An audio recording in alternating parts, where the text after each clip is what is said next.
salam sejahtera untuk kita semua. Semoga selalu sehat dan juga tetap bersyukur atas apa yang sudah kita dapatkan hari ini. Ketemu lagi dengan saya. Pada kesempatan kali ini saya akan membahas materi tentang manajemen proyek, yaitu tentang progress and performance, measurement and evaluation project. Jadi hari ini kita akan lanjutkan di kelas manajemen proyek. Kalau kemarin kita udah membahas teorinya, kita belajar leadership, gimana menjadi manajer proyek yang baik. Kemudian materi selanjutnya adalah membentuk tim proyek yang efektif itu seperti apa.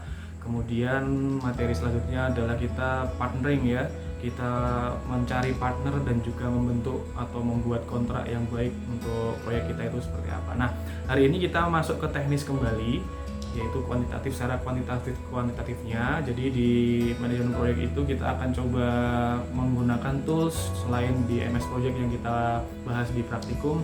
Kita akan bahas juga secara tools yang ada di manajemen proyek, yaitu tentang evaluation project. Kita akan mengevaluasi proyek yang sudah kita buat ya secara teknis ya. Jadi ini secara teknis nanti kita akan bahas progresnya sampai mana, kemudian ada sesuatu hal yang perlu kita perhatikan atau enggak, contoh seperti ini ya. Jadi kita akan pertimbangkan antara anggaran yang sudah kita buat, kemudian teknisnya, per kegiatan itu membutuhkan anggaran berapa, siapa yang mengerjakan ya, sampai kita akan evaluasi apakah proyek itu berjalan sesuai rencana atau bisa jadi malah tidak sesuai rencana, bisa over budget atau malah nanti bisa lebih lambat proyeknya, tidak sesuai dengan target.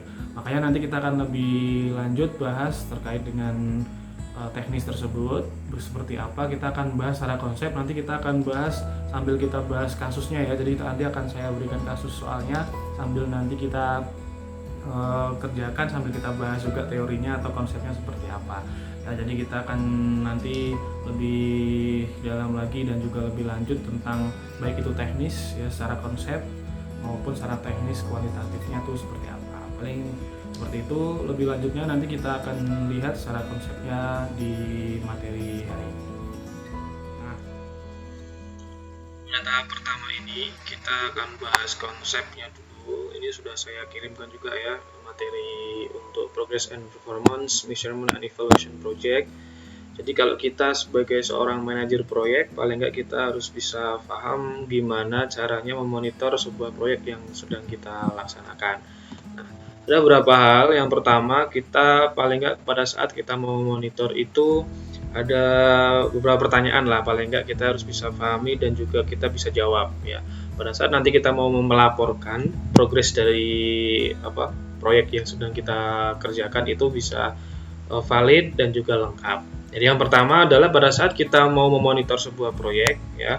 Jadi kita harus tahu dulu data apa yang perlu dikumpulkan. Jadi kita harus tahu data tentang segala aktivitas, kemudian tenaga ahlinya, anggaran, dan sampai nanti rencana penyelesaian proyek tersebut. Bagaimana, kapan, dan siapa yang akan mengumpulkan data juga harus dipertimbangkan. Bagaimana menganalisis data tersebut, makanya nanti akan banyak sekali tools ya, bisa menggunakan MS Project, bisa menggunakan data statistik, forecasting ya, atau yang lain yang digunakan untuk menunjang sebuah perencanaan proyek. Jadi kita akan coba menggunakan Gantt sama tracking gun ya. Kita akan lihat nanti seperti apa baseline project dan juga lebih lanjut lagi untuk manajemen proyek ini. Cara melaporkannya seperti apa kemajuan. Jadi proyek itu lazimnya kita harus bisa step by stepnya kita harus ketahui ya, gimana caranya kita bisa mengerjakan penjadwalan proyek itu dengan baik itu ya, sehingga bisa dilaporkan. Kemudian yang selanjutnya nih, jadi di apa aja sih sistem informasi yang kita bisa sesuaikan di proyek yang kita kerjakan, apalagi kita ini levelnya sebagai seorang manajer proyek. Jadi kita akan tahu status proyeknya, jadwal dan biaya. Sampai sekarang ini menghabiskan biaya berapa, jadwalnya nanti diselesaikan sampai berapa minggu, berapa hari, berapa bulan ya. Status proyeknya sudah progresnya seperti apa ya, apakah sesuai on schedule atau mungkin ada masalah yang muncul terjadi pada saat pengerjaan proyek. Jadi seorang manajer juga harus peka sebagai leader ya dari tim proyeknya. Sisa biaya dan waktu bersaingnya untuk proyek itu seperti apa ya, jadi biar bisa masih dalam waktu ruang lingkup proyek ya, untuk bisa mempertahankan kualitasnya ya. Tanggal proyek akan selesai kapan, kemudian potensi masalah yang harus ditangani sekarang. Nah, jadi potensi masalah ini bisa macam-macam secara teknis ya, bisa secara teknisnya itu materialnya, kemudian tenaga ahlinya, pembagian tugas, penjadwalan dan yang lain sebagainya yang kita harus bisa siap dalam pengambilan keputusannya ya. Kemudian juga lanjut lagi, bisa juga terjadi ada kejadian yang tidak terkendali ya, force major seperti sekarang ini ada pandemi COVID-19 seperti apa, langkah selanjutnya sebagai seorang manajer, jadi harus diperhatikan juga ya. Jadi proyek ini pasti nanti akan mundur atau seperti apa, lanjutannya harus bisa diperhatikan ya.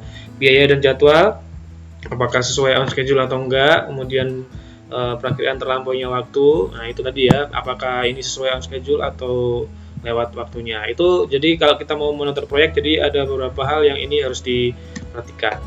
Selanjutnya nih, kemudian ini yang penting juga, siapa yang akan mengumpulkan data proyek, bagaimana data akan dikumpulkan, menggunakan tools apa ya, kapan data akan dikumpulkan, jadi akan bekerja sesuai dengan schedule-nya ya. Siapa yang akan mengkompilasi dan lain sebagainya.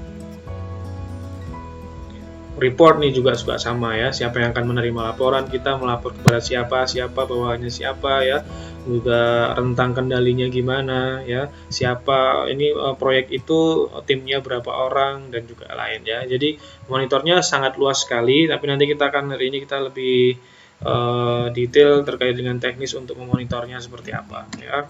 Lanjut lagi, ini saya ambilkan yang penting-penting untuk materi untuk evaluasi proyek ini ya.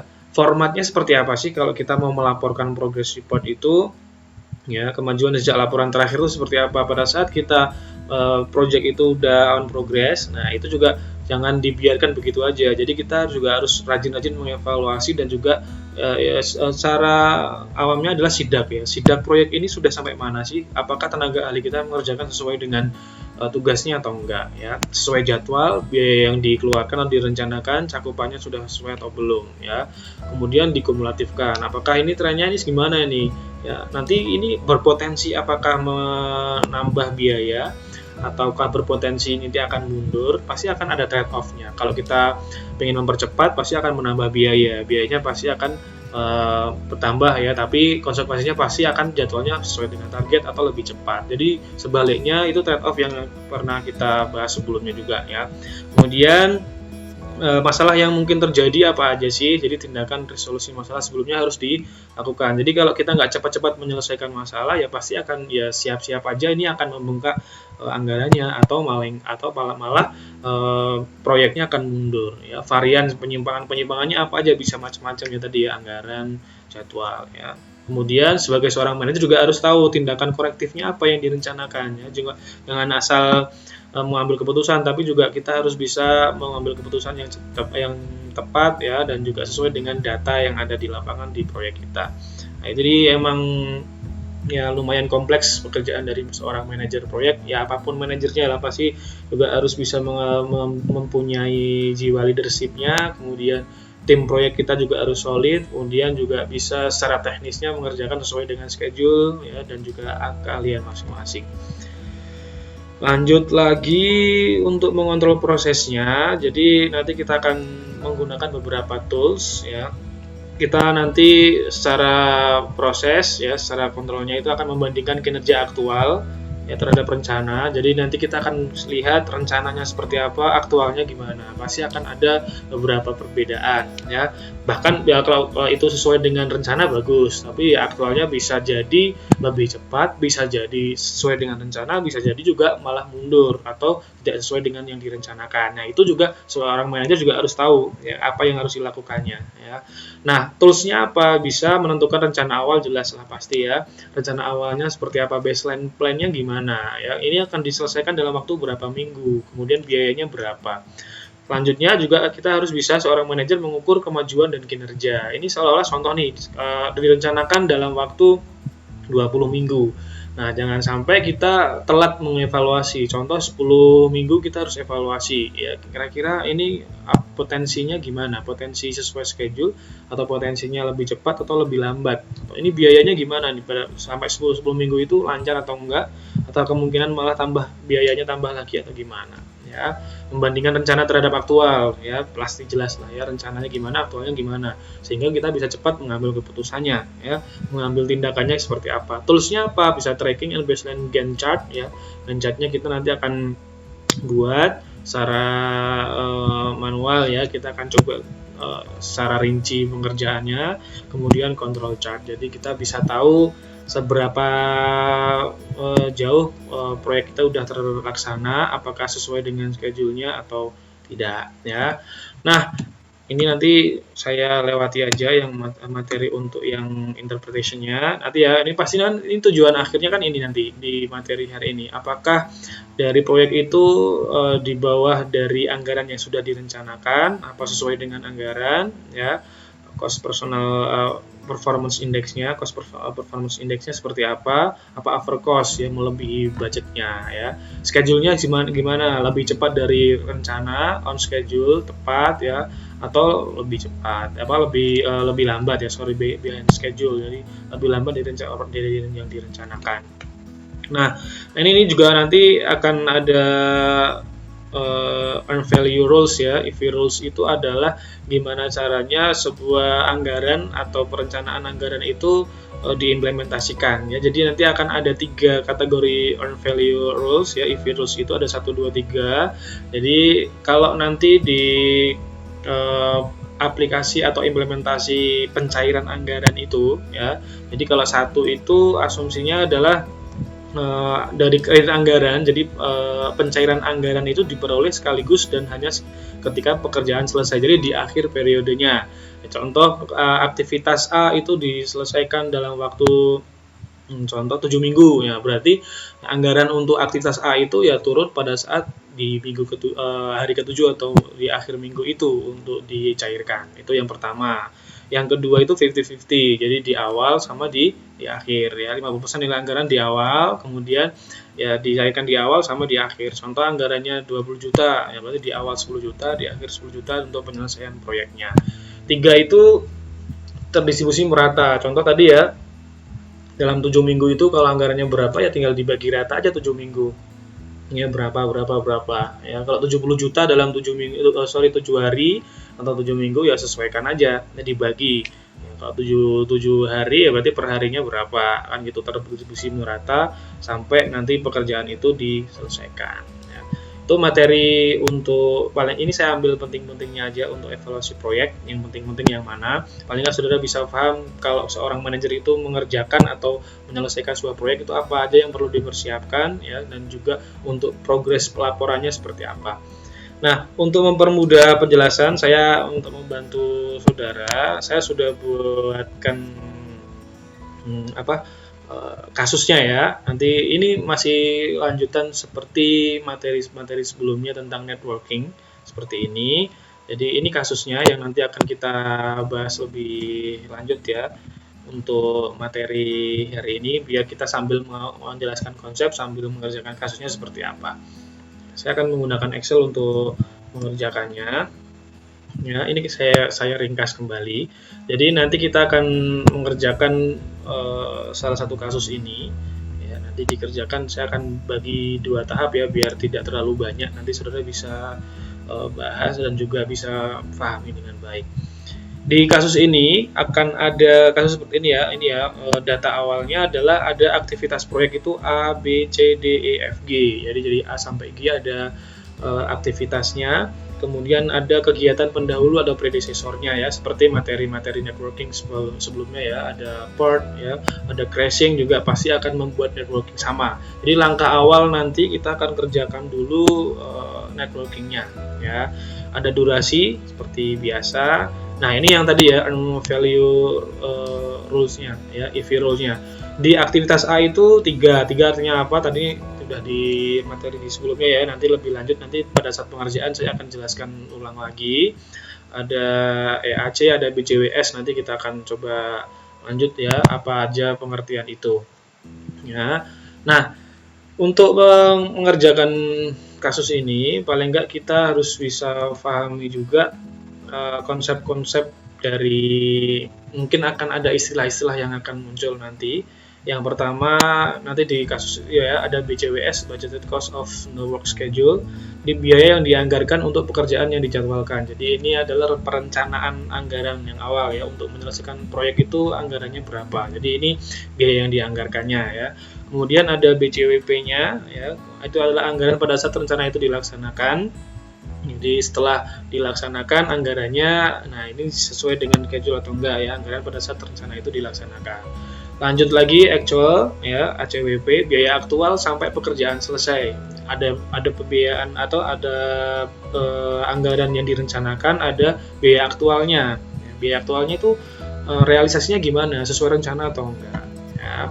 Kemudian ada schedule variance, penyimpangan schedule tadi ya, ada cost variance, penyimpangan atau selisih biaya. Jadi apakah schedule-nya itu lebih cepat, lebih lambat atau on schedule ya. Penyimpangan selisih biayanya ini gimana, apakah lebih mahal atau bisa lebih murah lagi atau seperti apa, apakah over budget, melebihi anggaran atau gimana ya. Kemudian ada BAC, nanti ini istilah-istilah ini nanti bisa dibaca, saya sudah rangkumkan total biaya yang dianggarkan dari akun dasar atau biaya proyek ya, BJWS saat proyek selesai. Intinya nanti pada saat pengerjaan kasusnya yang tadi akan muncul istilah-istilah ini, nanti bisa dibaca aja. Kita bicara tahap demi tahap ya, step by stepnya saya akan berusaha pelan-pelan. Kita kembali ke kasusnya. Nah, dari data yang ada di sini di tabel ini ya, nanti akan ada tambahan datanya adalah pada akhir periode ke-7.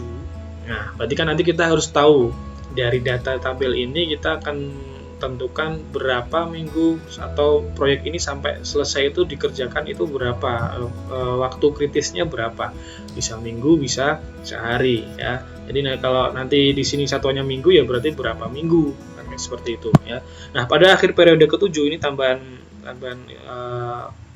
datanya atau informasinya, aktivitas A dan B 100% selesai. Nah, jadi seolah-olah seperti ini, nanti di periode ke-7 itu kita akan sidak ya. Dari sidak kemudian akan melaporkan, ini loh temuan yang ada di lapangan itu seperti ini. Nah, ini datanya nanti kita akan pakai ya.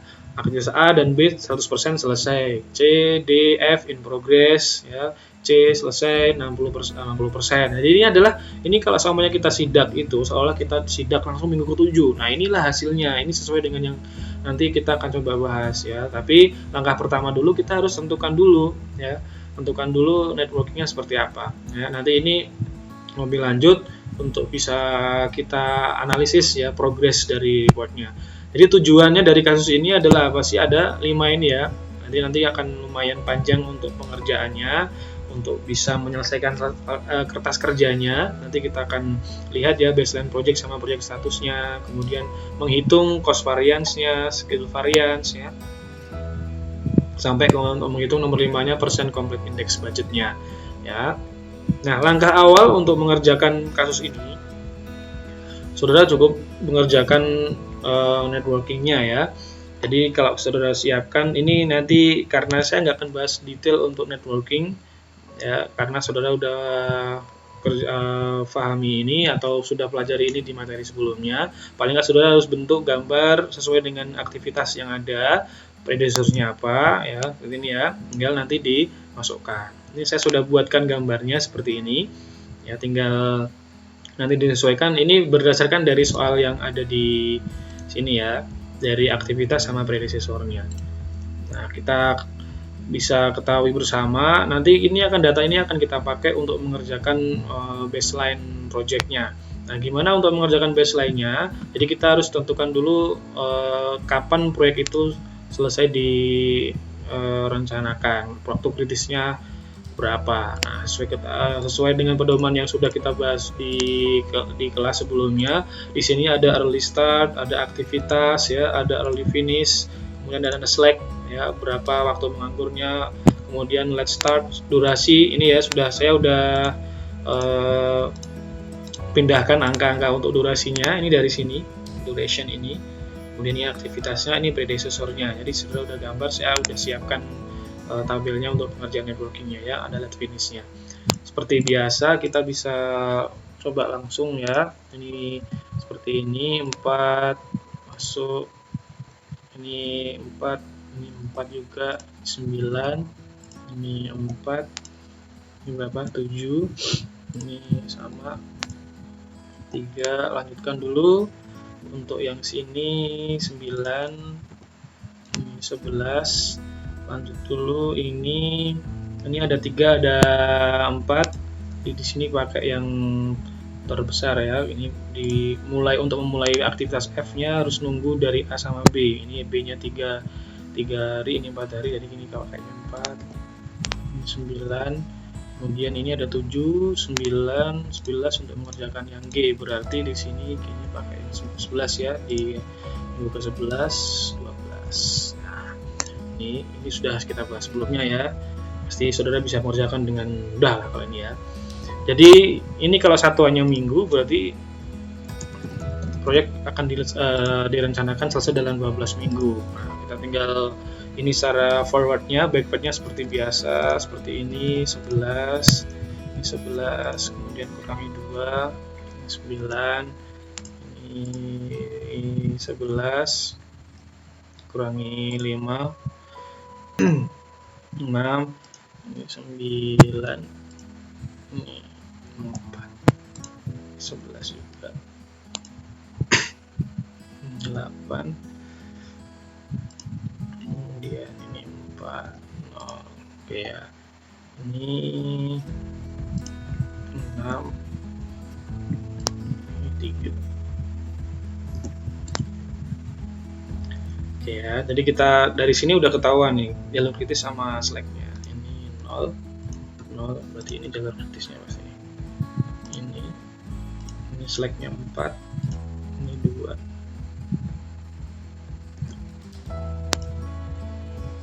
Ini 3. Nah, ini seperti ini pengerjaan untuk networkingnya. Jadi kita tahu jalur kritisnya berarti di sini. Saya isi warna merah ya.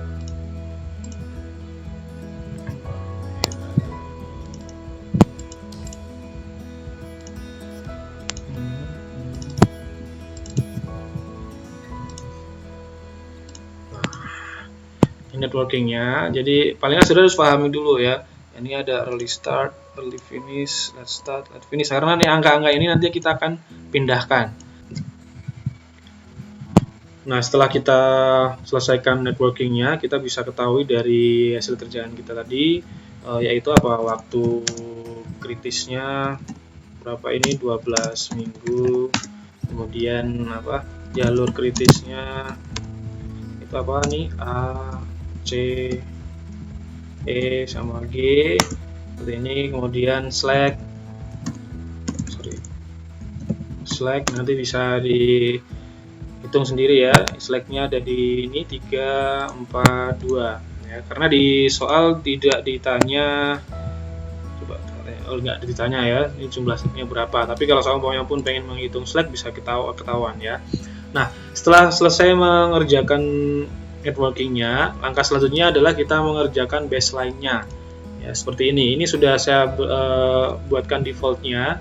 Jadi dari networking yang tadi kita pindahkan ya ke kertas kerja di baseline projectnya, yaitu aktivitas, EV rule, duration, early start, early finish, late finish, sama slack. Di sini slack ditanya ya, tapi tidak ditanya jumlahnya, tapi paling nggak tahu dari slack tersebut dari mana aja, di aktivitas yang mana aja. BCWS dari mana? Dari soal ya, BCWS dari soal, tinggal disalin. Nah, dari aktivitas ini, EV rule juga dari soal juga. EV rule dari sini ya, 3, 1, 2, 3, 2 bisa dipindahkan dari sini. Berarti ini tulisannya seperti ini ya. Duration, early start, early finish, late finish juga berasal dari networking dari sini.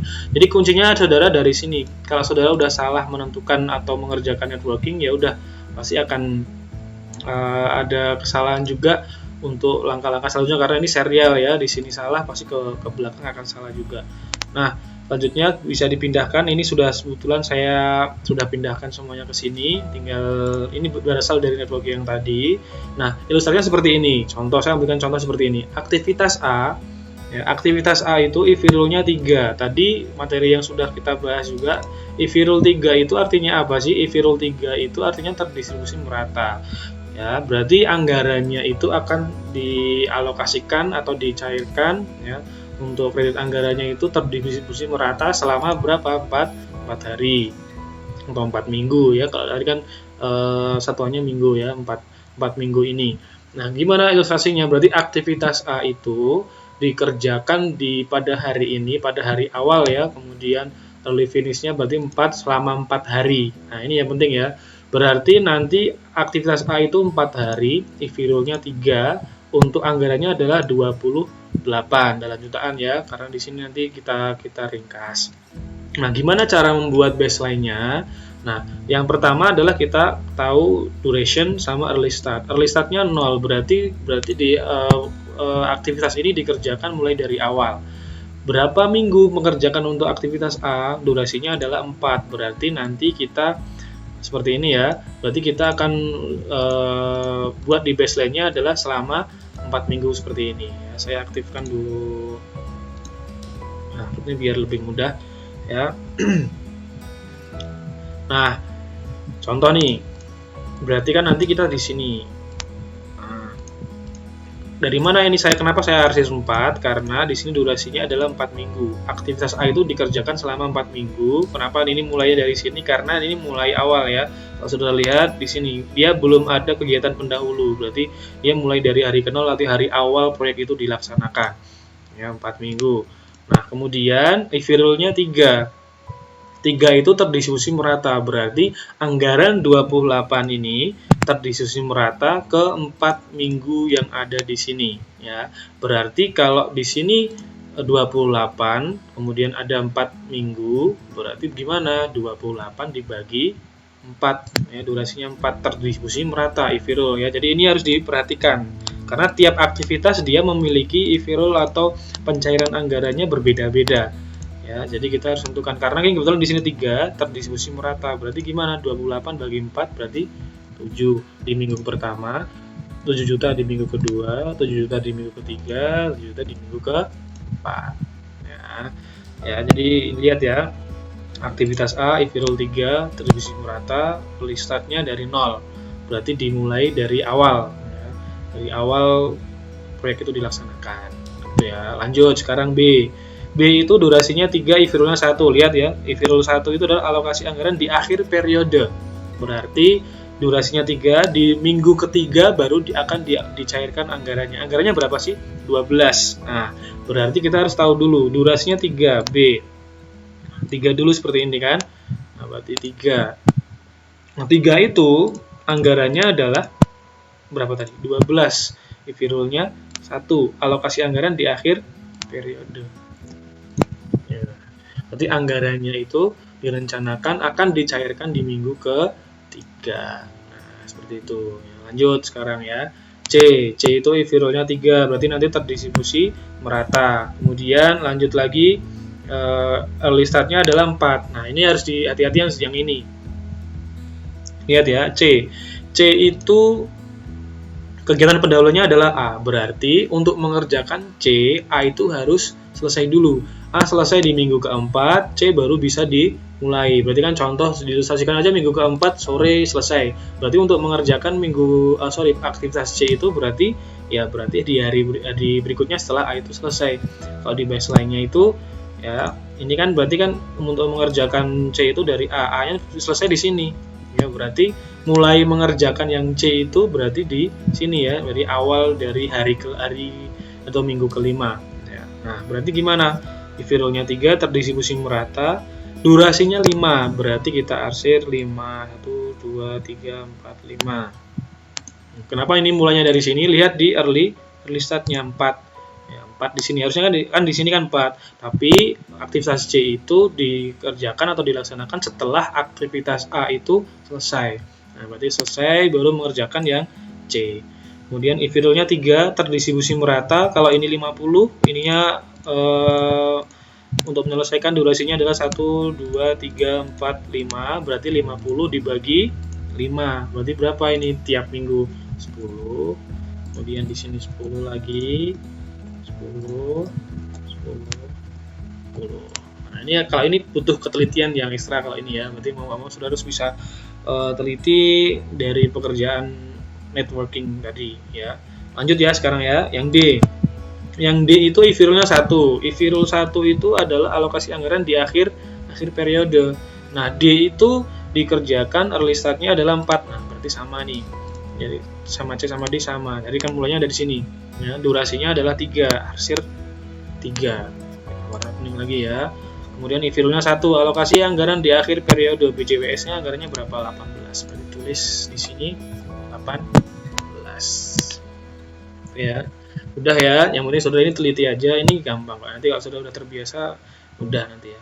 Sekarang yang E, IFIRUL-nya 2, 50-50, 50% di awal dan 50% di akhir untuk pencairan anggarannya. Early start-nya adalah, ini berapa? Di 9. Nah, lihat ya, E itu kegiatan pendahulunya apa? Kegiatan pendahulunya adalah C. Nah, berarti lihat yang C. Ya. Yang C itu di sini. Ya. Kemudian, untuk mengerjakannya adalah berarti setelah aktivitas C itu selesai. Nah, di sini durasinya berapa sih? 2. Nah, berarti di arsir 2. Ini ya. Nah, berapa ini harus diisi berapa? Ini kan anggarannya 20, IFIRUL-nya 2. 2 itu berarti 50-50, 50% di awal, 50% di akhir. Berarti gimana? 10 di minggu ke 10. Ini 10 di minggu ke 11. Udah ya. Gampang kok ini.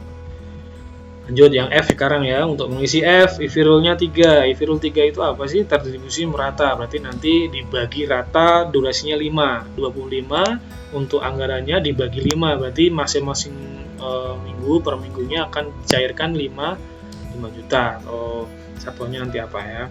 Nah, lihat lagi early start-nya adalah 4. Ya, F, lihat lagi. F itu dikerjakan setelah A sama B selesai di minggu keempat ya. Jadi setelah, karena ini kan terlamanya 4, berarti baseline-nya di mana? Setelah 4 di sini ya. Nah, ini A selesai, B selesai, baru mengerjakan yang F. Ya, durasinya adalah 5. 1 2 3 4 5. Seperti ini.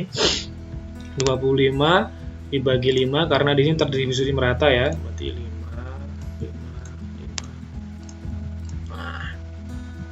Nih ya, saudara kerjakan sesuai dengan networking. Ini berarti kan ini cuma memindahkan dari sini, networking ini kita pindahkan ke baseline ya. Jadi perencanaannya. Terakhir nih yang G. Nah, biar terlihat. Yang G itu IFIRUL-nya 2, 50-50 nih. Ya, 50-50 berarti kita lihat ya. Durasinya adalah 1. Early start-nya 11. Sini. Ya. Karena tinggal di minggu terakhir ya, 12 ini ya. Ini 12 ini dari mana sih? Dari sini. Ya. Selesainya 12 minggu. Berarti yang terakhir tinggal di sini. Ini 35. IFIRUL-nya 2. 50-50. Terakhir ya udah, berarti sudah, karena durasi cuma 1 hari ya, berarti terisi adalah 35 total sesuai dengan ini. Meskipun IFIRUL-nya 50-50 ya, karena durasinya cuma sehari, ya udah nanti langsung diselesaikan di sini, alokasikannya langsung di sini. Nah, itu untuk membuat baseline-nya. Jadi saudara bisa lihat, sesuaikan berdasarkan dari data yang ada di soal di sini sama di networking yang sudah kerjakan. Jadi intinya kuncinya di sini. Kalau sini sudah salah ya udah saya akan salah. Untuk selanjutnya kita lanjutkan dulu ya. Nah, setelah kita kerjakan baseline-nya, berarti kita jumlahkan ke bawah. Berarti tiap minggu itu butuh anggaran berapa sih, sama seperti itu ya. Jadi biar kita bisa merencanakan itu tak ketahuan ya. Tinggal kita jumlahkan ke bawah, bisa pakai AutoSum seperti ini. Ya, kalau pakai Excel mudah ya, kalau pakai manual tinggal dijumlahkan aja. Contoh seperti ini, misalnya 7 tambah 12 ya, tinggal di drag aja kalau pakai Excel. Ini ya, 7 lagi, 7 tambah 12 18 ya. Terus sampai dijumlahkan sampai ke minggu ke 12. Nah, kumulatifnya gimana? Karena kan kumulatif berarti kan dia akan menghitung kumulatif per minggu tuh butuh biaya berapa kan gitu ya. Nah, di sini kan ini masih di minggu pertama 7 ya. Caranya gimana? Berarti kan kita menjumlahkan dari kumulatif yang ada di sini, jumlahkan untuk yang ke minggu berikutnya. 7 tambah 7 seperti ini ya. Pakai rumus biar mudah bisa ditirak. 7 ditambah 7 ini 14 ini kan. Jadi tinggal nanti saudara lihat, kalau sudah pakai rumus seperti ini, kalau pakai Excel ya tinggal di drag aja ya. 7 ini kan ya, 7 tambah 7. Kalau ini ilustrasinya lagi gimana? 14 tambah 19, 33. Kemudian 33 tambah 7, 40. 40 tambah 15, 5. Terus saudara isi, kalau di Excel tinggal di drag sampai ke bawah. Nah, itulah untuk mengerjakan baseline ya. Jadi setelah kita kerjakan networknya, kemudian kita kerjakan baseline-nya, jadi kita akan ketahuan tiap minggu itu harus mencairkan berapa juta untuk anggarannya ya. Minggu pertama 7, kemudian 14, untuk berikutnya 33, berarti kita akan ketemu total di kumulatif di minggu ke-12-nya adalah 188. Ya, itulah untuk mengerjakan tahap pertama baseline project ya. Jadi saudara paling nggak bisa kerjakan mulai dari sini ya, networkingnya ini dipindahkan ke baseline ya, tidak susah. Saudara paling nggak perlu ketelitian ya di sini ya. Tadi tinggal diikuti aja sesuai dengan yang ada di soal dan juga cara pengerjaan untuk memindahkan ke baseline yang ada di sini. Itu untuk materi kita tahap pertama ini.